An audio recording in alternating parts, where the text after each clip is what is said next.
I'm Curtis Bell, 48, a man who has spent the past 20 years of my life making sure homes in Phoenix, Arizona are not only beautiful, but safe. For 20 years at Hollowgate Systems, the city's largest home builder, I've inspected every electrician's permit, every plumber's pipe, every carpenter's frame. My job was to keep homes from collapsing, from burning, from leaving no room for lawsuits. But then, everything changed when a guy in a suit walked in and decided I was no longer needed. This is a story of betrayal, dangerous corners cut, and how I fought to protect innocent families. Stay with me, because this story will not only shock you, but will make you wonder what's really going on behind the walls of your home. I started at Hollowgate straight out of trade school, learning from the old masters who taught me that cutting corners in the construction industry is like holding a scalpel without knowing how to operate. My father, a union electrician with 37 years of experience, once said, "Every wire you approve can kill a child." That stuck with me. I didn't just work, I lived for it. I met my wife Claire on a job site in 2009. She was a city inspector spotting a plumbing defect that three others had missed. We argued about building codes for 20 minutes before I realized she was right and I fell in love. 8 months later, we were married. Our daughter Rebecca, now 15, grew up among construction sites asking me about load-bearing walls and electrical systems with the curiosity of a future engineer. I was proud that she understood why the work was important. But then Jacob Morrison came along. The new vice president from Denver wore a suit that cost more than the crew's weekly wage. Jacob didn't look at me when he said, "We need someone with new ideas who understands modern efficiency." I knew what he meant. Someone who would cut costs, hire cheap labor, and nod when Jacob suggested optimizing the approval process. I just said I understand because arguing would change nothing. 20 years of no violations, a commendation from the city inspector, none of that mattered when Jacob wanted to put his buddy Trevor Banks in my chair. Trevor, a 34-year-old business management graduate, had never set foot on a construction site. He talked about optimization and synergy as if they were the keys to building a house. I packed up, took one last look at the Sunrise Hills construction site where I'd managed 3 houses for 8 months, and drove home feeling uneasy. 3 days later, Claire called me from the city's building department. "Curtis, someone is using your signature to approve an unlicensed electrician for Sunrise Hills." I rushed to her office seeing my signature, or something very similar on paperwork I had never touched. The approved company, Valley Wire Services, headed by Danny Vance, had had its license revoked in 2021 for negligent, dangerous work. They were wiring 3 homes, the walls of which would be sealed with drywall, hiding a fire hazard for the families who would move in. My blood ran cold. This wasn't just about losing jobs, it was about lives. I'd seen disasters caused by cutting corners. In 2016, a family in Glendale lost their home to a fire caused by wiring installed by unlicensed workers. They survived but lost everything. I told Rebecca this story when she asked why I was working late. "I wanted to make sure no one else had to go through that," I said. Another time, my friend Tom bought a house in Chandler. The house was built in a rush to meet a deadline, and the electrical system was not properly grounded. A storm set the system on fire, costing $12,000 to repair. Tom was angry not because of the money, but because he trusted the construction company. These stories are not uncommon, and I knew that if I didn't act, Sunrise Hills would be the next disaster. I went to the Arizona Contractors Registration Board office and met with Margaret Torres, a tough woman who had seen all the tricks of the construction industry. I showed her the forged paperwork.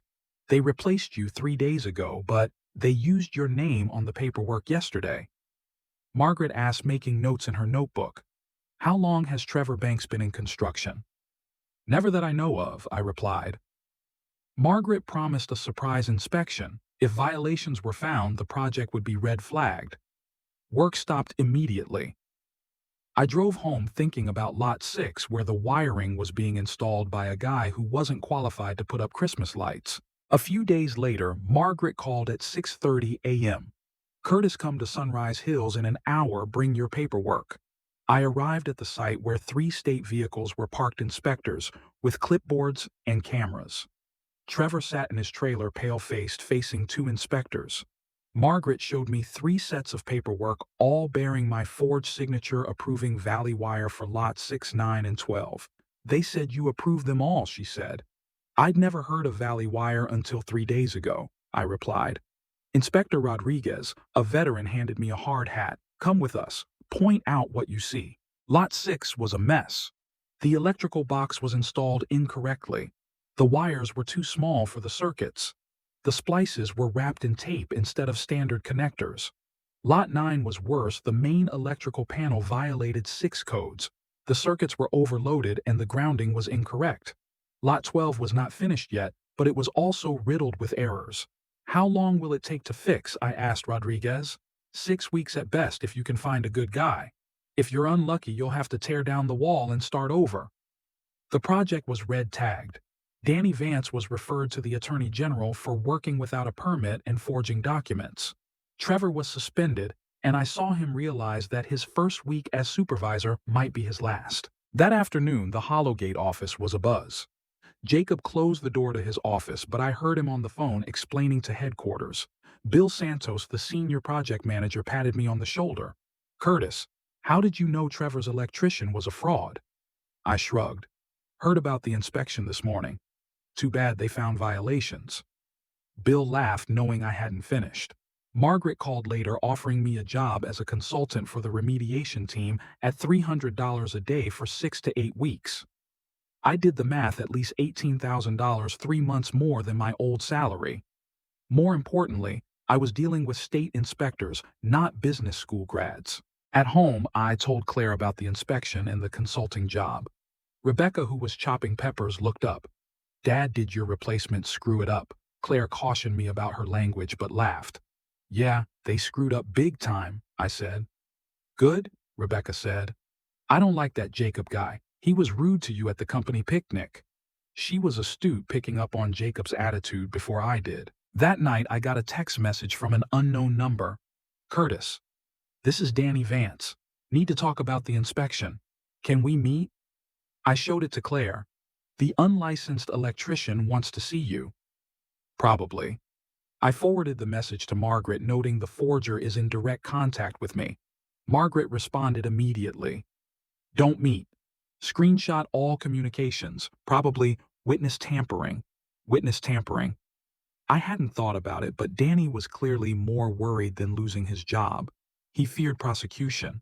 3 weeks later, I sat in the Hollowgate conference room across from Denver executives and expensive lawyers. Jacob looked like he'd just learned his mistake was being documented in detail. Trevor had been fired when HR caught him lying about his background. Margaret's story: 3 homes with serious violations, 14 code violations, forged documents, missed inspections. Repairs, $430,000. The state referred the case to the Attorney General for fraud and forgery. How did this happen? Margaret opened my file. The original inspector, Curtis Bell, had a perfect record for 20 years.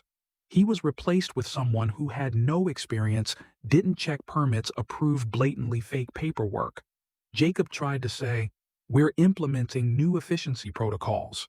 Margaret interrupted. You cut corners. And the corners you cut almost caused 3 families to live in homes with electrical systems that could have killed them. The state suggested that Hollowgate hire me as a supervisor for the remaining phases. Jacob blushed, but couldn't object. The company needed state approval to proceed.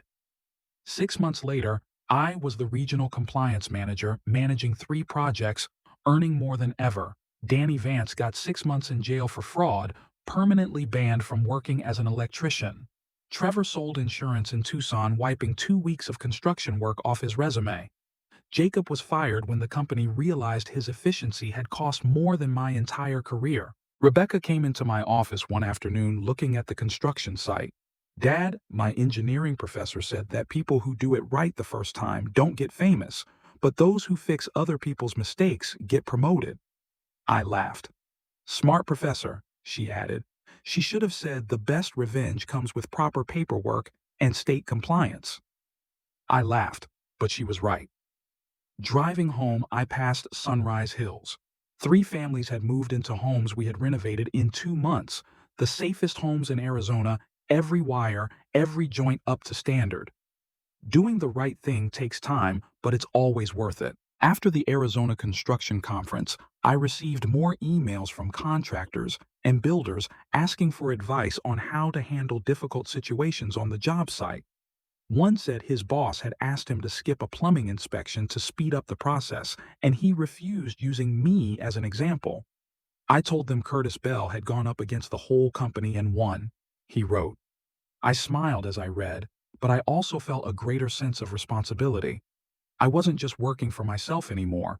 I was becoming a role model, someone others looked to for courage. But things weren't always smooth sailing. One morning, I got a call from Margaret Torres. "Curtis, we just got a new report on Sunrise Hills. It looks like another subcontractor, not Valley Wire, is having problems." I felt my heart sink. I thought Hollowgate would be more careful after Danny Vance, but it seemed like there were still corners to cut. Margaret explained that a plumbing company, Desert Flow, had been cited for using substandard materials on Lot 12, the house where we had rewired the electrical system. "We need you to come back to the site," she said. "This could be a big problem." I headed to Sunrise Hills, immediately taking all my old notes with me. The inspector was there, examining the pipes in the basement of Lot 12. I met Rodriguez, the inspector who had been with me on the Valley Wire case. "Curtis, this isn't a forgery, but the plastic pipes they use don't meet ASTM standards. If they don't catch them, they could leak within 5 years, costing tens of thousands of dollars." I examined the sample they had taken. It said, "Made in China," but there was no certification. Desert Flow had been approved by Trevor before he was fired, and he had clearly not done a thorough inspection. I recalled a similar story from 2014 in Tempe. A newly constructed community had a water leak after just 2 years, temporarily displacing 15 families. It turned out the contractor had used cheap pipes from an unscrupulous supplier to save money. I had been to that site to learn, and the image of families leaving their homes in suitcases still haunted me. I didn't want Lot 12 to become another Tempe. "We need to replace the entire plumbing system," I told Rodriguez. "There's no way around it." Hollowgate was not pleased. A director from headquarters, Linda Carter, flew to Phoenix to meet with me. In the conference room, she asked, point blank, "Curtis, are you sure this is necessary? The cost of replacing the pipes will push the total cost of the project well over $600,000. I looked her straight in the eye. "If we don't replace it, the families who live here will pay a much higher price. A major leak could ruin Hollowgate's reputation forever." Linda nodded, but I saw her jotting something down on her notebook, perhaps a reminder to find ways to cut costs elsewhere. I knew the kind of thinking they hadn't learned their lesson from Jacob Morrison. The plumbing replacement took 3 months, and I oversaw every step. I worked with a new crew led by Jose Martinez, a veteran plumber I trusted from my time in Scottsdale. Jose told me he'd once turned down a project because the contractor had asked him to use substandard materials. I told them, "I'd rather lose my job than let my son live in a house I built incorrectly," he said. That reminded me of my father, and I was even more determined. Every evening I'd come home and tell Claire about the progress. She, as an electrical engineering instructor, analyzed my reports like an inspector. "You're doing the right thing, Curtis," she said. "But be careful. People like Linda don't like to be challenged." Meanwhile, Rebecca began to show a deeper interest in construction. One night she brought home an assignment from her engineering class asking her to design a simple electrical system for a model house. I sat with her for hours explaining the circuit layout and the importance of grounding. "Dad, if I do it wrong, will it be like what happened at Sunrise Hills?" she asked. I smiled but answered seriously, "Yes. But if I do it right, I'll keep everyone safe." Rebecca nodded, and I saw in her eyes the same determination I had when I was younger. But the trouble didn't stop there. A week after the plumbing was done, I received an anonymous letter in the office. Inside was a copy of an email between Trevor Banks and a materials supplier discussing the purchase of cheap plastic pipe from an unknown source. The email had been sent before Trevor was fired, and it appeared that he had deliberately chosen Desert Flow because they had agreed to use inferior materials to reduce their bid. I forwarded the letter to Margaret immediately. "Curtis, this is evidence that Trevor is not just inexperienced, he is intentionally deceptive," she said. "We will expand our investigation." The investigation took another 6 months, and I was called as a witness. I had to review hundreds of emails and documents looking for any other signs of fraud. During that process, I discovered that Trevor was not acting alone. A middle manager, Greg Larson, knew about Trevor's dealings but did not report them for fear of losing his job. Greg was eventually fired, but not before trying to contact me through a middleman, asking me to forgo certain details in exchange for money. I refused immediately and reported the incident to Margaret. "He thinks he can bribe you." Claire laughed as I told the story. "They don't know who you are." During this time, I also received an invitation from a community college in Mesa to teach a long-term course on building compliance. I accepted not only for the money, but also because I wanted to share what I had learned. In class, I retold the Sunrise Hills story, but added lessons from my father and the mistakes I had witnessed. 20 years later, one student, a young woman named Sarah, said to me after the class, "You made me think I could make a difference even if I was just a newbie." Her words made me realize that my job wasn't just to fix things, it was to inspire the next generation. But the Sunrise Hills story wasn't over. A year later, I was called into an emergency meeting with state inspectors. One of the three houses in Sunrise Hills Lot 9 had reported foundation stability issues. I could hardly believe it. We checked everything from electrical to plumbing, but the foundation wasn't part of the original investigation. I went to the site with a team of structural engineers, and we discovered that the foundation contractor, a company called Southwest Foundations, had used diluted concrete to save money. The problem had been there since before I left Hollowgate, but no one had noticed it because Jacob Morrison had forced the inspection team to shorten the review period. I remembered a similar incident in Flagstaff in 2008. A house collapsed because of substandard concrete, leaving 5 families homeless. I had studied that case in a compliance course, and it had left me obsessed with the importance of material inspection. "We have to dig up and replace the entire foundation," I told the engineering team. The estimated cost, another $200,000. Hollowgate had me in the conference room again, and this time Linda Carter was losing patience. "Curtis, you're turning this project into a black hole of money," she said. I responded, unyielding. "If we don't fix it, this house will collapse and Hollowgate will face a $1 million lawsuit, not to mention what will happen to your reputation." Linda was silent, but I knew she was not pleased. The foundation repair took 4 months, and I was on site every day making sure each batch of concrete was up to standard. During this time, I began to receive calls from other contractors in Arizona asking for advice on how to deal with pressure from large companies to cut costs. One Mark told me he almost lost a contract because he refused to use substandard steel. I reminded my boss about Sunrise Hills, he said. "They changed their minds right away." I realized my story was spreading, becoming a warning to those who think cutting corners is the easy way out. Rebecca, now 16, started participating in engineering projects at school. She designed a model of a suspension bridge for a science fair and won first place. When I visited the exhibit, she pointed to the model and said, "Dad, I used the best simulated steel because I knew you would check it." I laughed, but I was proud. She wasn't just learning from me. He's applying those lessons to his own life. Every morning I wake up at 5, drive to the job site, check permits, talk to the workers, make sure everything is up to code. Claire still teases me about the fight in 2009, but she knows I can't help it. I continue to teach, continue to share the Sunrise Hills story, and continue to fight to make Arizona homes safe for every family. If you ever think about cutting corners, remember, every decision has consequences, and doing the right thing is always worth it, no matter how long it takes. Standing firm amid the dust and hammering of construction sites, continuing my mission to make sure every Arizona home is safe. After repairing the foundation of Lot 9 in Sunrise Hills, I thought the project was finally in order. But construction, as my dad used to say, is like an old house. There's always a corner that's about to fall if you don't keep an eye on it. And sure enough, a new problem arose this time, involving not only the site, but also the personal relationships and reputation I had built over 20 years. One afternoon, as I was checking a materials report in the office, Bill Santos, the veteran project manager, walked in, his face unusually tense. "Curtis, do you know a guy named Ray Callahan?" The name sounded familiar, but I had to think about it. Ray had been my assistant supervisor 5 years ago, a smart but impatient guy who wanted to speed things up.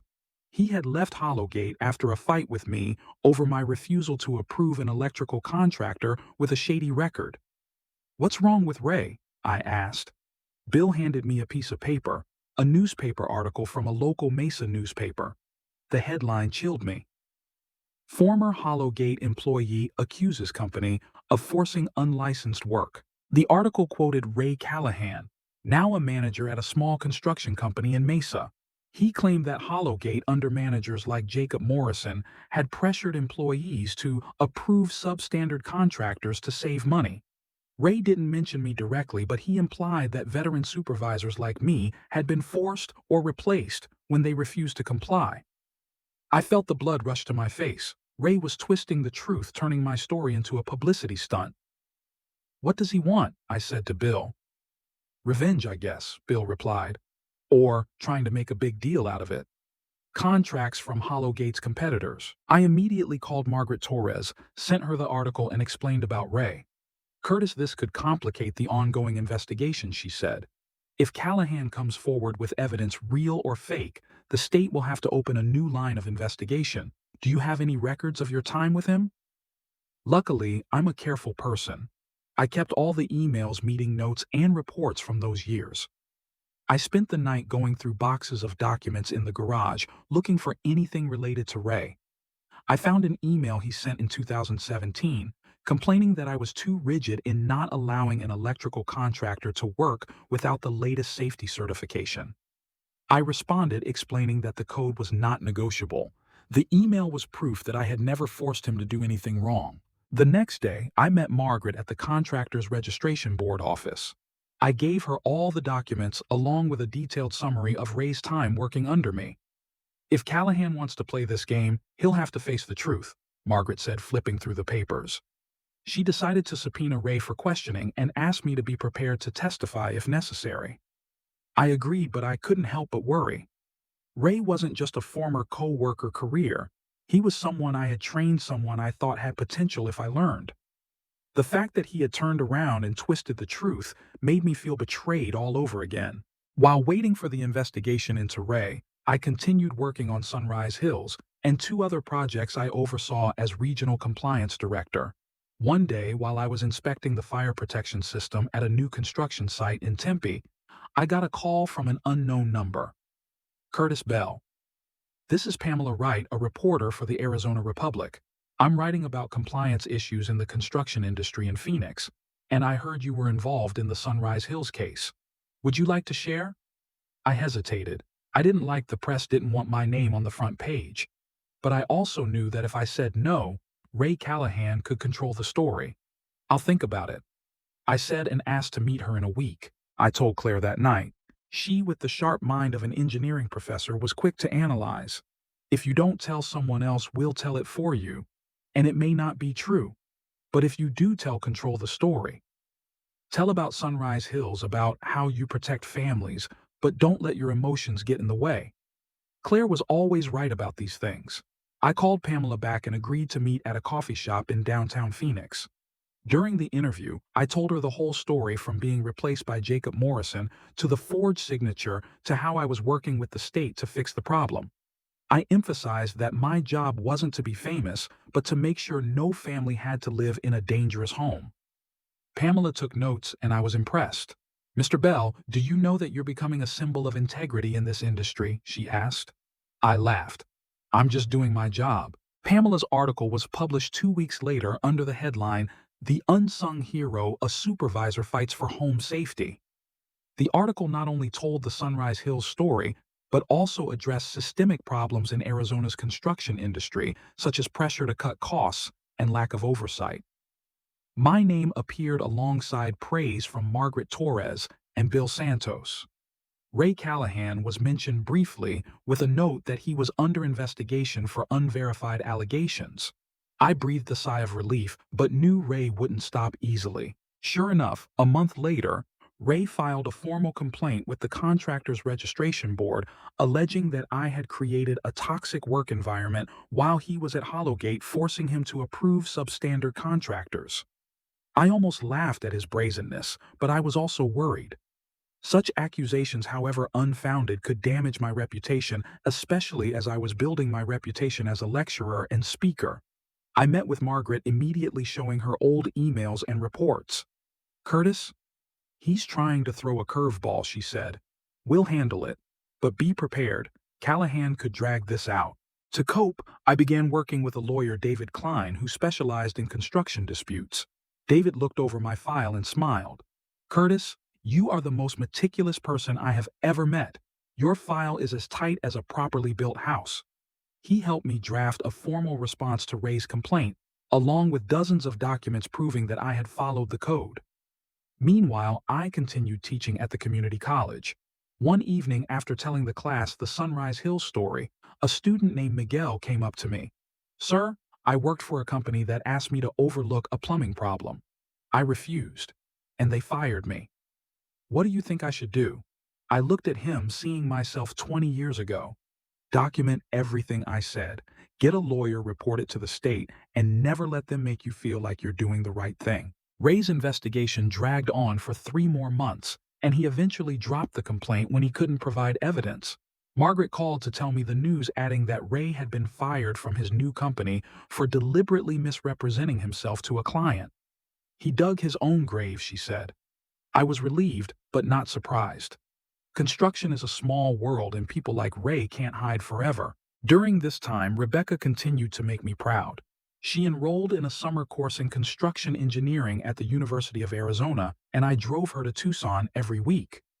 One day on the way home, Rebecca asked Dad if I want to be like you, supervising construction sites. "What do I need to learn?" I thought for a moment, then said, "Learn the techniques, learn the standards, but most importantly, learn how to stand your ground when people tell you to give in."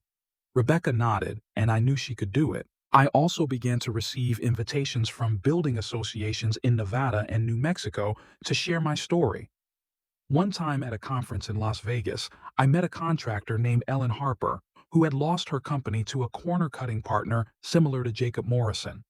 "Your story gives me hope," she said. "I'm starting over, and this time, I'm going to do it right." I exchanged phone numbers with Ellen, and we kept in touch, sharing our experiences of building a business based on integrity. Back home, I continued to work, teach, and support new projects. One day, I received a letter from a family on Lot 6 Sunrise Hills. They wrote, "Mr. Bell, we didn't know the whole story until we read the article. Thank you for keeping our home safe. Our daughter sleeps well at night, and it's because of you." I read the letter to Claire and Rebecca, and the 3 of us fell silent for a moment. It was then that I realized all the hardships, the forged signatures, the fight with Jacob, the long nights spent sifting through documents, had been worth it. The letter from the family at Lot 6 Sunrise Hills still sits on my desk, a reminder that this job is more than just a job, it's a promise. But in the construction industry, promises come with challenges, and my story unfolds in a new, more complicated way as the past and present intertwine, drawing me into situations that even 20 years of experience couldn't have predicted. One morning, as I was preparing to teach a class at the community college, the phone rang with a call from Bill Santos. His voice was urgent, far from his usual calm. "Curtis, you need to come to the office right away. There's a lawsuit against Sunrise Hills, and your name is on it." I felt my stomach tighten. A lawsuit.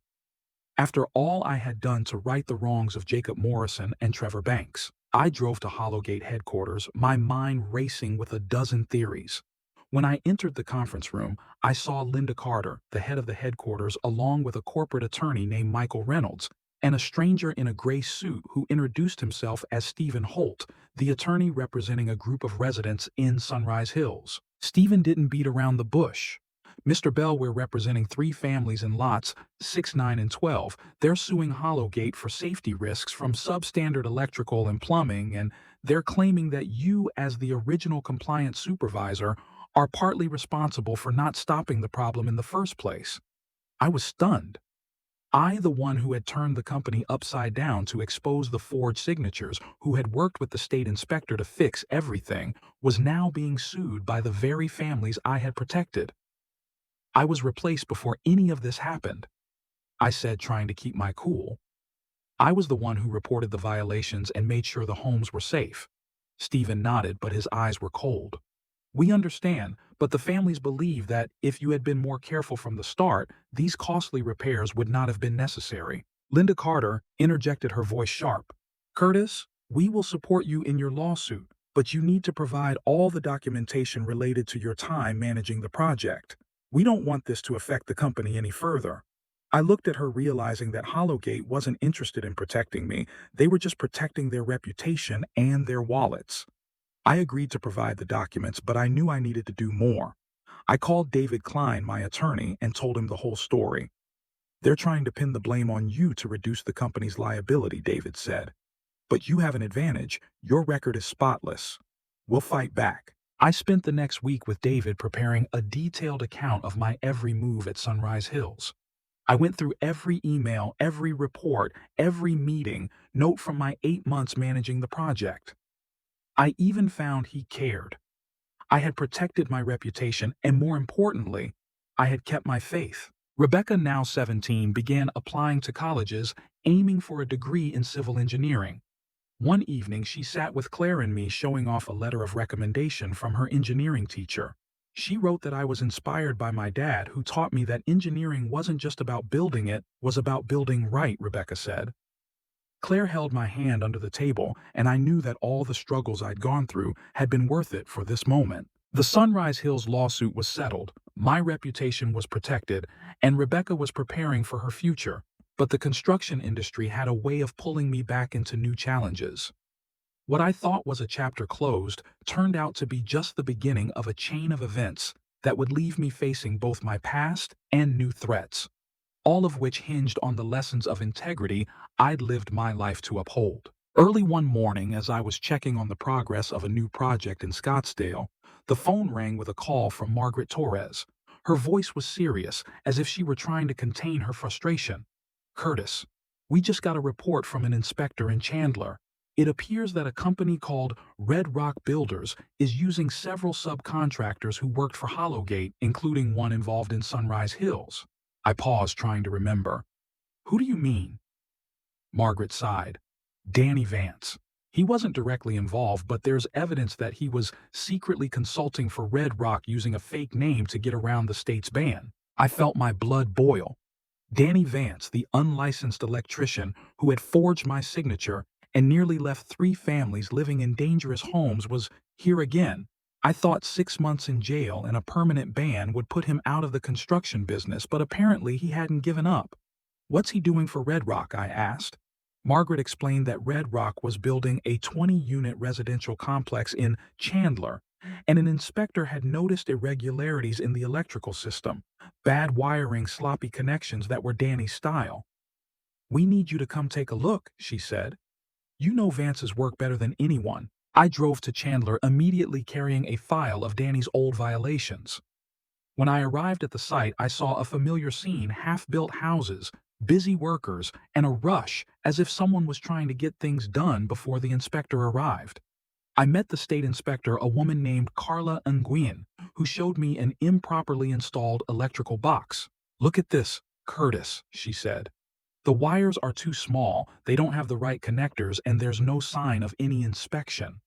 I examined it more closely, and memories of Lot 6 Sunrise Hills came flooding back.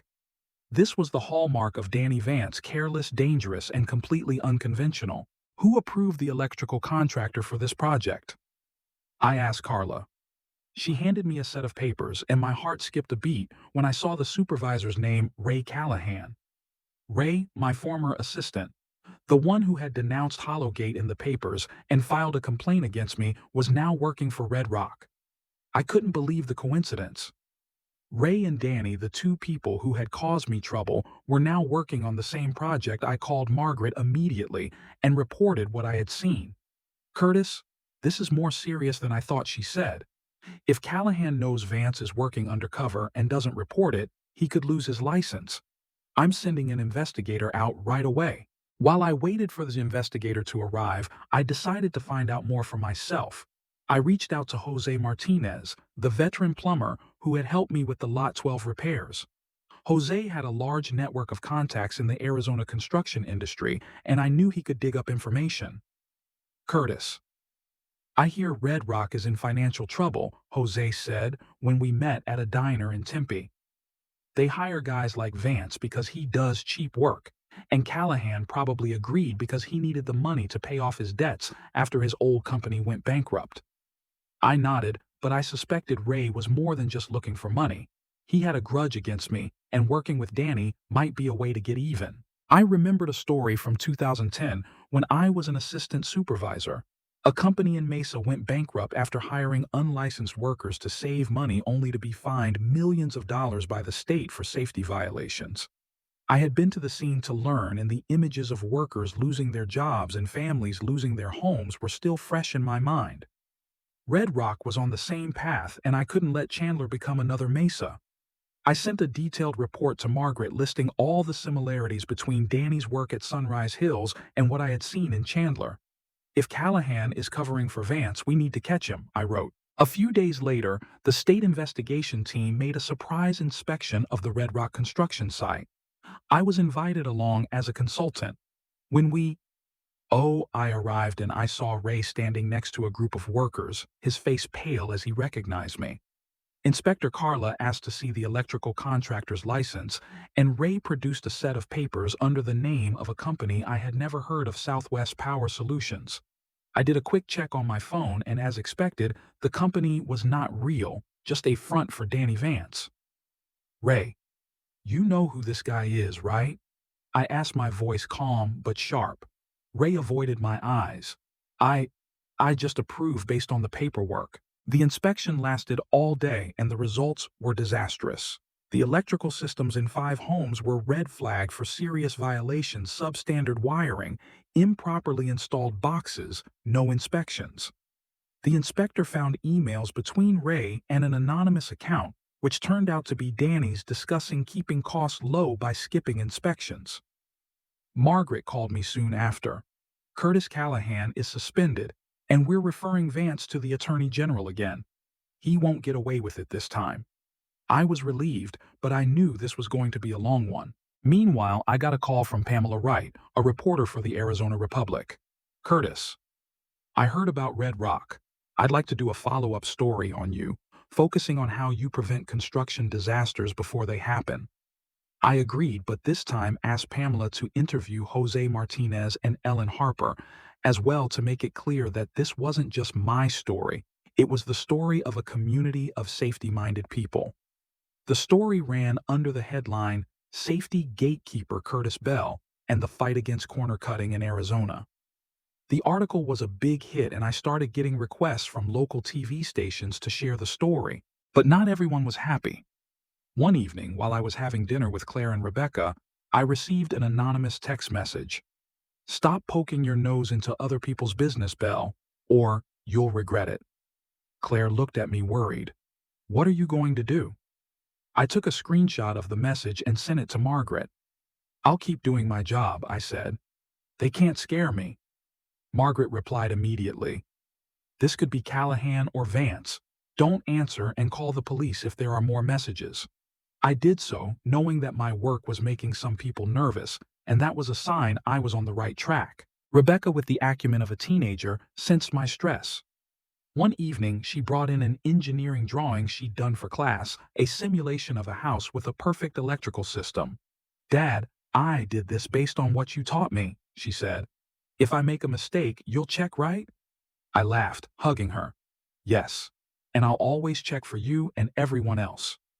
That moment reminded me why I never gave up, no matter how many threatening messages or lawsuits I received. I continued to teach, supervise, and share my story. One day, I was asked to be an advisor to a newly formed state commission to improve the contractor licensing process.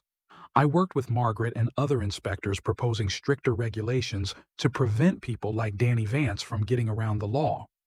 At one session, I told the story of a Peoria family who lost their home in 2015 to a fire caused by unlicensed workers. We can't let this happen again, I said.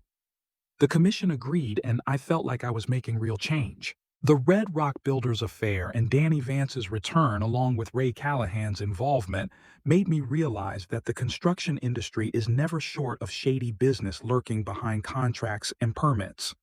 But every time I thought I'd seen it all, a new surprise would appear, drawing me deeper into the fight for integrity that I'd spent my life fighting. A week after the state board met to discuss the new regulations, I received an email from Carla Nguyen, an inspector in Chandler. "Curtis, we've discovered something new in the Red Rock case. It appears that not only did they hire Danny Vance to do undercover work, but they also used a supplier that was banned for providing substandard steel." I frowned, trying to remember. Substandard steel suppliers were nothing new. I'd seen a similar case in Tucson in 2012 when a bridge builder used substandard steel, leading to a collapse that seriously injured two workers. "Which supplier?" I asked when I called Carla back. "Western Steel Imports," she replied. "They were banned in Nevada after a scandal in 2019, but apparently still sold steel to Red Rock through a middleman." I felt a rush of adrenaline. If Red Rock used substandard steel for the homes in Chandler, those homes could be at risk of sinking or structural failure in the next few years. I remembered the story of a friend, Larry, in Flagstaff. In 2007, he bought a new house only to discover 3 years later that the steel bars in the walls were rusting due to poor quality. The repairs cost $40,000, and Larry I never forgave the contractor. I didn't want the Chandler families to go through the same thing. "We need to check it out," I told Carla. "I'll be there tomorrow morning." When I got to the Red Rock site, I brought along a structural engineer named Dr. Emily Chin, whom I knew from an engineering conference in Phoenix. Emily had a knack for spotting material problems with just a visual inspection and a few simple tests. We walked through 3 half-built homes, taking steel samples from the load-bearing columns. Emily used a handheld durometer, and the results shocked us both. The steel was 30% less durable than ASTM standards required. "If these homes were finished, they wouldn't survive a small earthquake," Emily said, shaking her head. I took a picture of the steel and immediately sent it to Margaret Torres with a note. "Red Rock isn't just violating electrical regulations, they're building houses that could collapse at any moment." Margaret responded immediately. "Curtis, I'm going to stop the entire Red Rock project. Can you work with the inspectors to get a detailed report?" I agreed, but I knew this would cause a stir. Red Rock was a big company, and they had connections to many local politicians.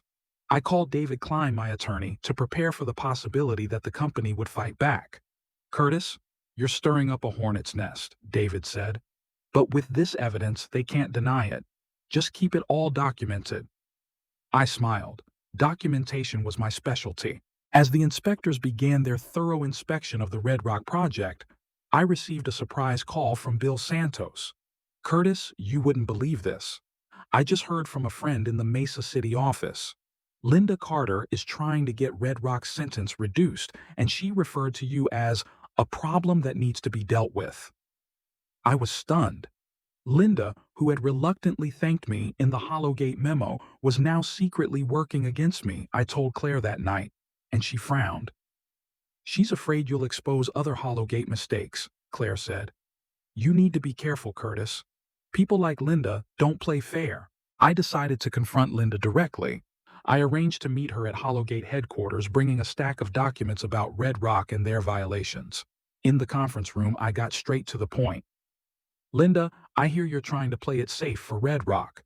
You know they used substandard steel and hired Danny Vance to work undercover.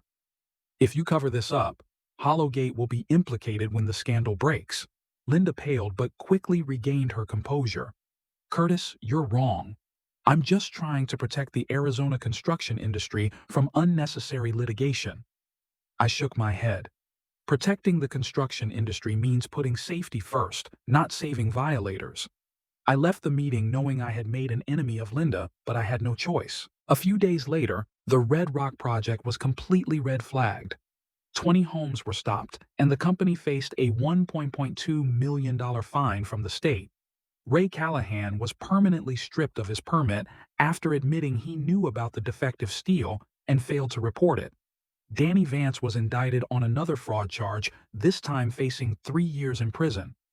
I was hired by the state as a consultant to oversee the remediation of the Chandler homes, a 6-month job that paid $400 a day. I worked with Emily Chen and Jose Martinez, making sure every steel post, every wire, every pipe was up to standard.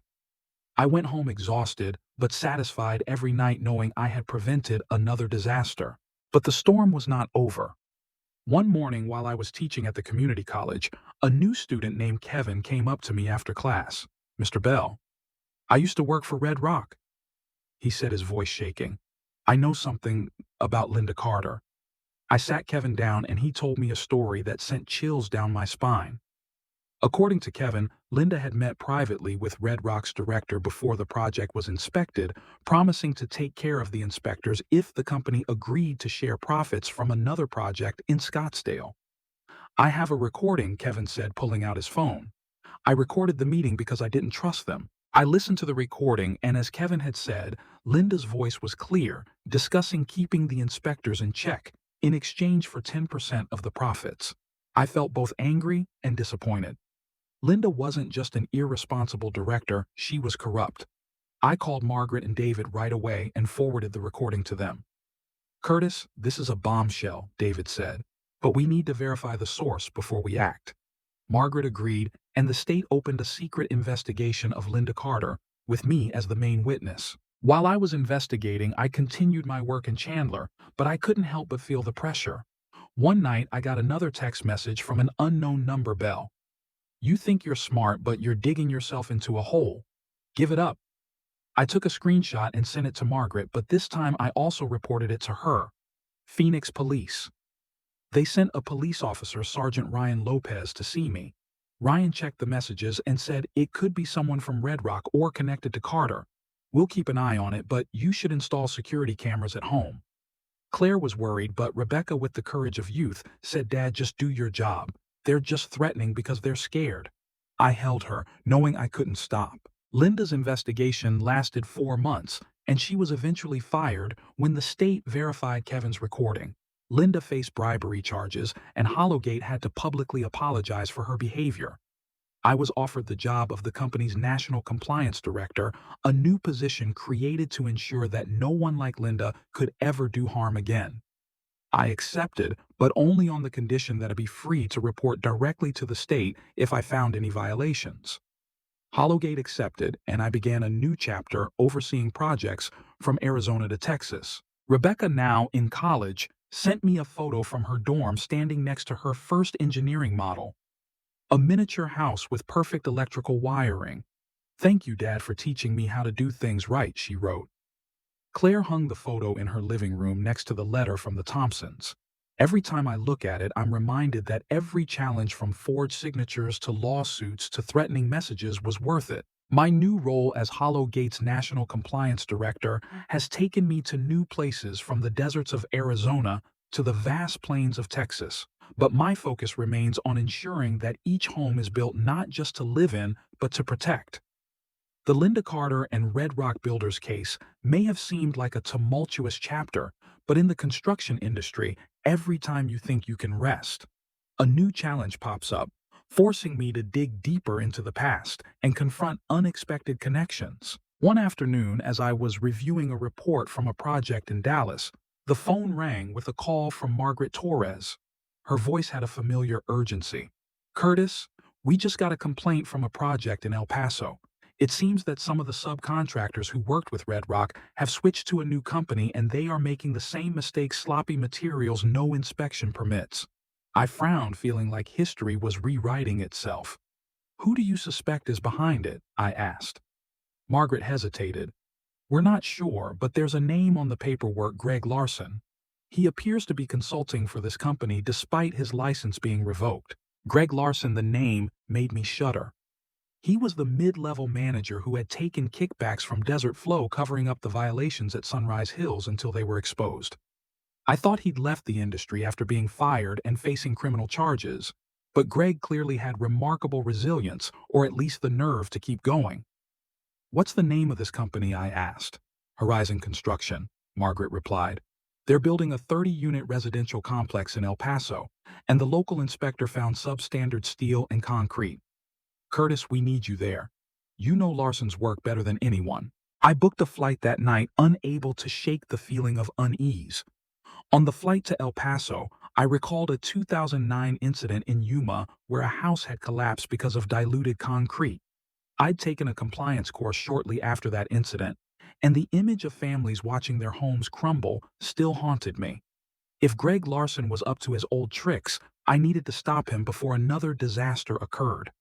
I called Emily Chen, the structural engineer who had helped me in Chandler, and asked her to fly to El Paso to help.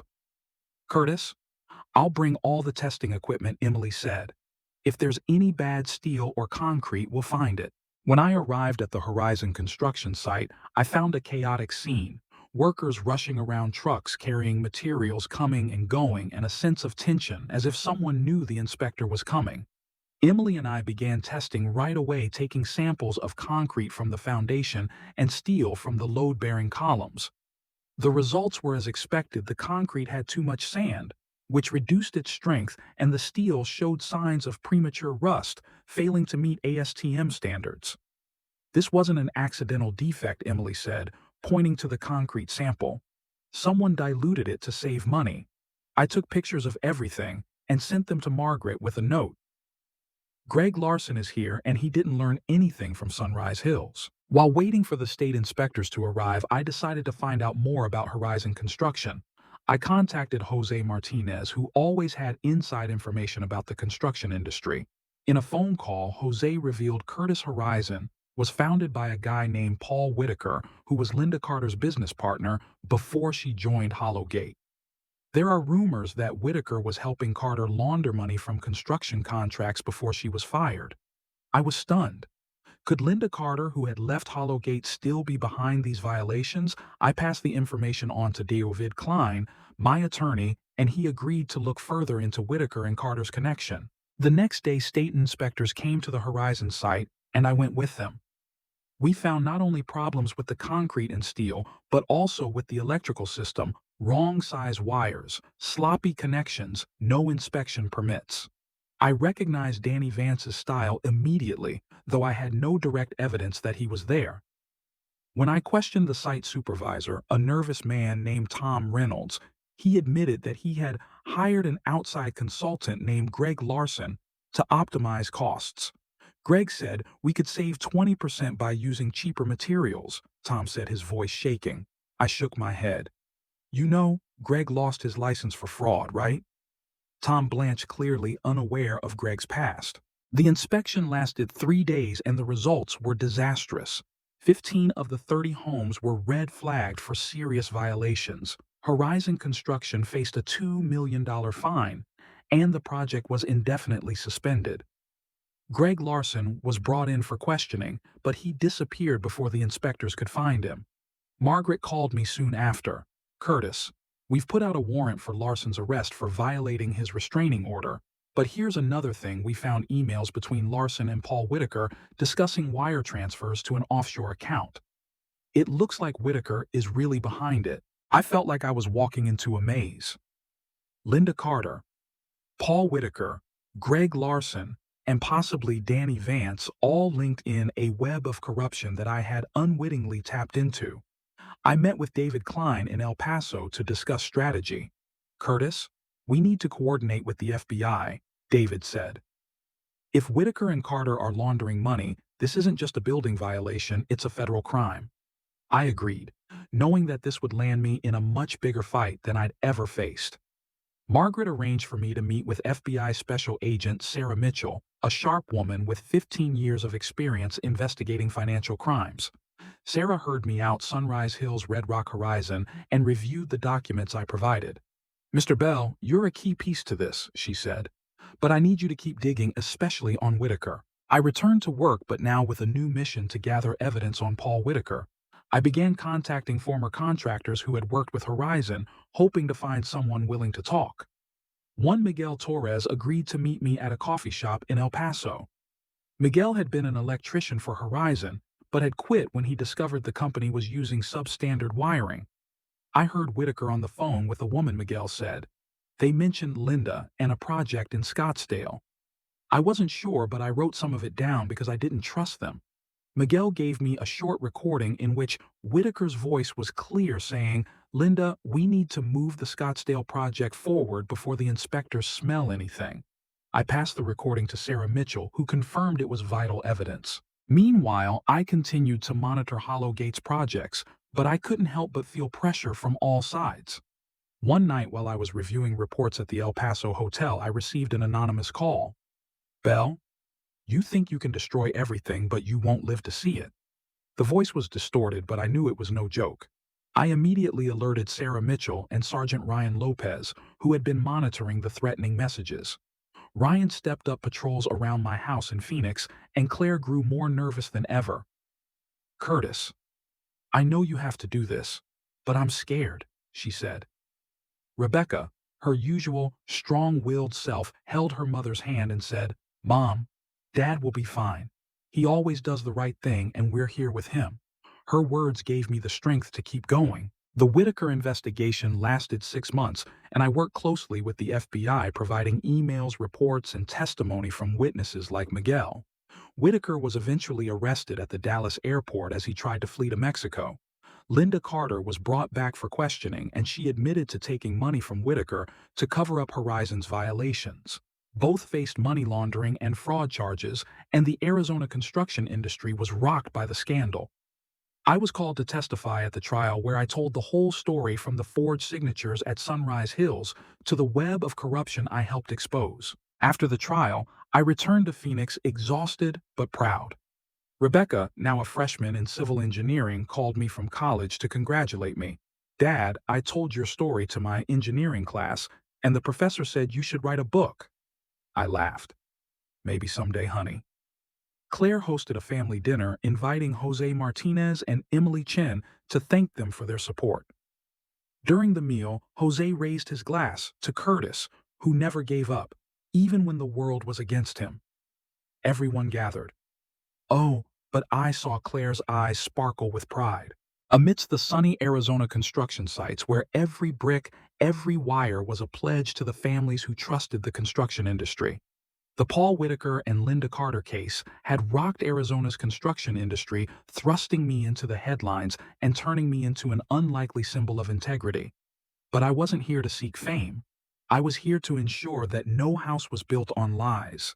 Even with the case closed, new waves of turmoil were emerging, drawing me into more complicated situations where past and present intertwined, testing both my patience and my resolve. One morning, as I was preparing for a trip to Austin to oversee a new Hollowgate project, Margaret Torres called. Her voice had a caution I had grown accustomed to after years of working with her. "Curtis, we just got a report from Tucson. A small construction company, Southwest Homes, is under investigation for using substandard materials in a 15-unit community. And there's a name on the paperwork that I think you should know about: Trevor Banks." I almost dropped the phone.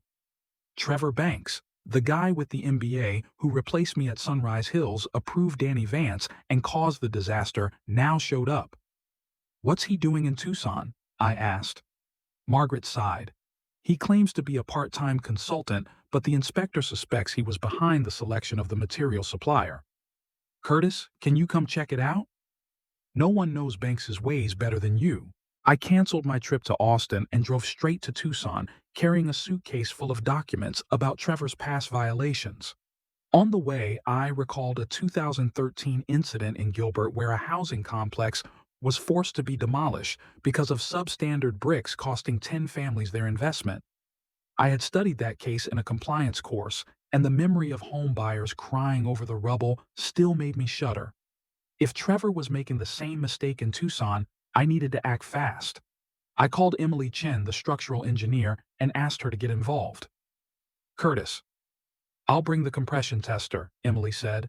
"If there's a problem with the bricks or concrete, we'll know." When I arrived at the Southwest Homes construction site, I saw a residential neighborhood in the process of being completed, single-story homes with red-tiled roofs, which looked nice but hid potential hazards.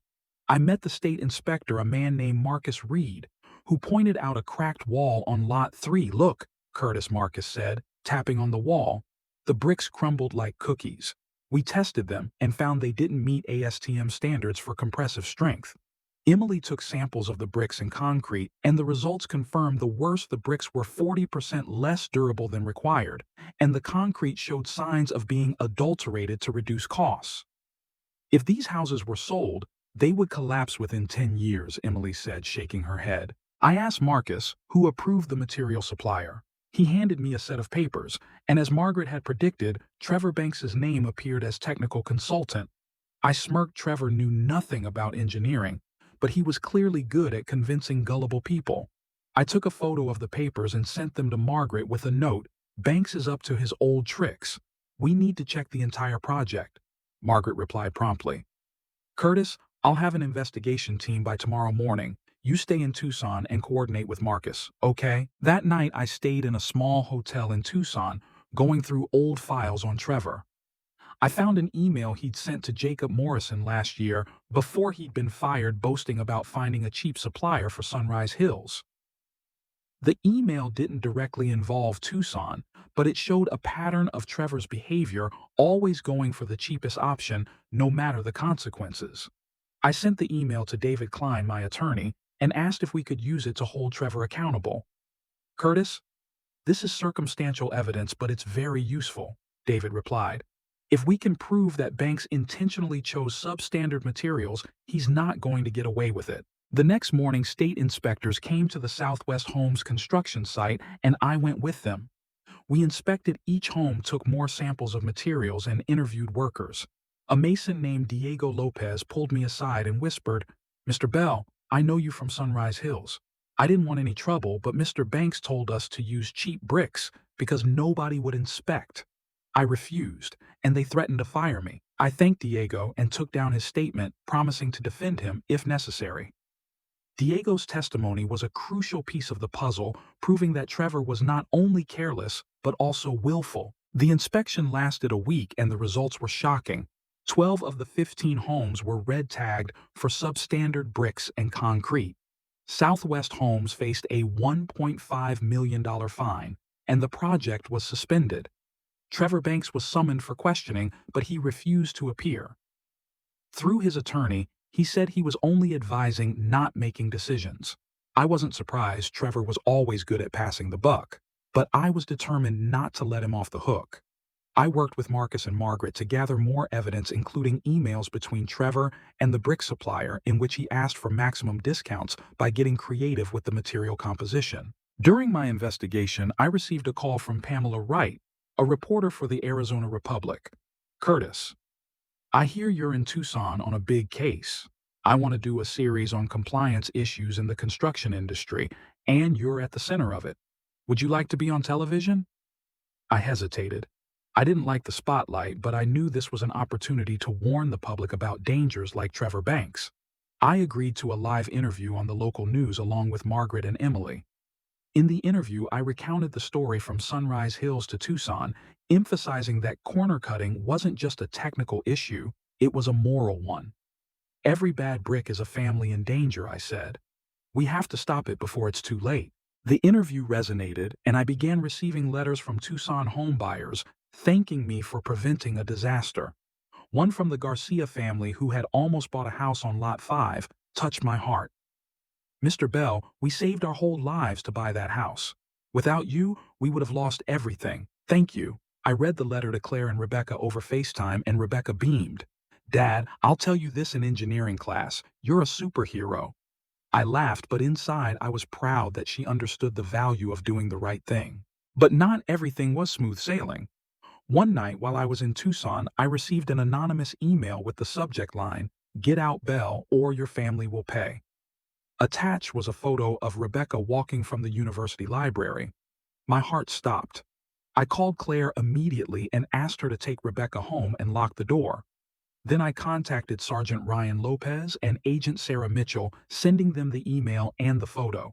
This isn't just a personal threat anymore, Sarah said. It could be a larger network involving Whitaker or Carter. We're looking into it.